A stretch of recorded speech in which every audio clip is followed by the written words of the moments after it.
Hello, Assalamualaikum semua. Sebab dah ramai sangat kan orang kena scam. Bukan kena scam macam mana. Scam entahlah, tak tahu nak cakap lah. Kata tak belajar pun ya. Tak peka pun ya. So, sebab apa dia boleh masuk dalam WhatsApp kita? Sebab kita tak letak password.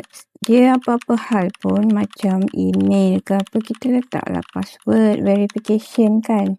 Okay, sekarang kita pergi dekat titik yang 3 ni. Kemudian kita tekan kepada setting. Okay, bila kita masuk setting, kita masuk pada yang ketiga ni, privacy ni. Okay, bila kita klik pada privacy, okay, last seen and online ni tak apalah, my contact ke nak buat everybody ke tak kisahlah. Profile foto macam saya business, saya letak everyone lah, boleh nampak foto saya.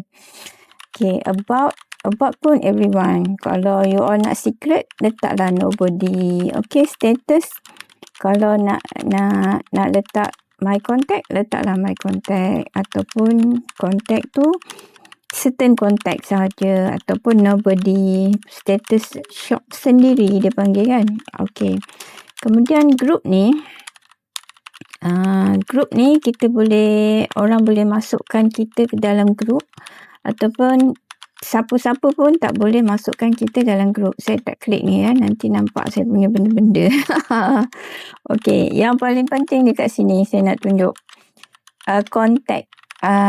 Contact ni siapa yang boleh masukkan kita dalam ni lah.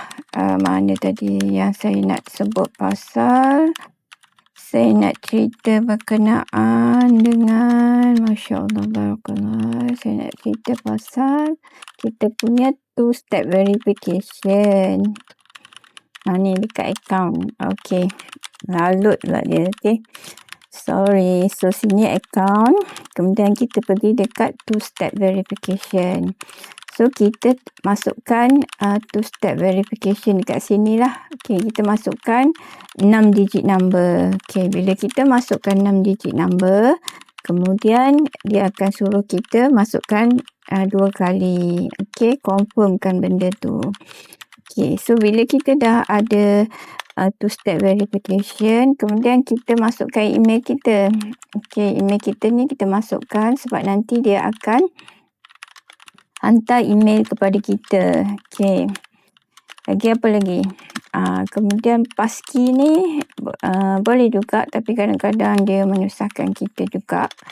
Okay, create passkey ni kita boleh, yang ni saya tak nak tunjuk lagi lah sebab nanti susah pula, lupa lah apalah. Tapi kita boleh pakai apa ni, finger, ibu jari kita. Tapi yang penting, yang pentingnya kita ada two-step verification ni dia. Two-step verification ni macam password lah. Okay, kemudian dekat sini security notification ni, kalau kita dalam group, kita tiba-tiba dapat siapa-siapa kawan kita, dia tukar security notification. So, kalau kita tak nak terima notification tu, kita off lah. Saya ikut, kadang-kadang saya on.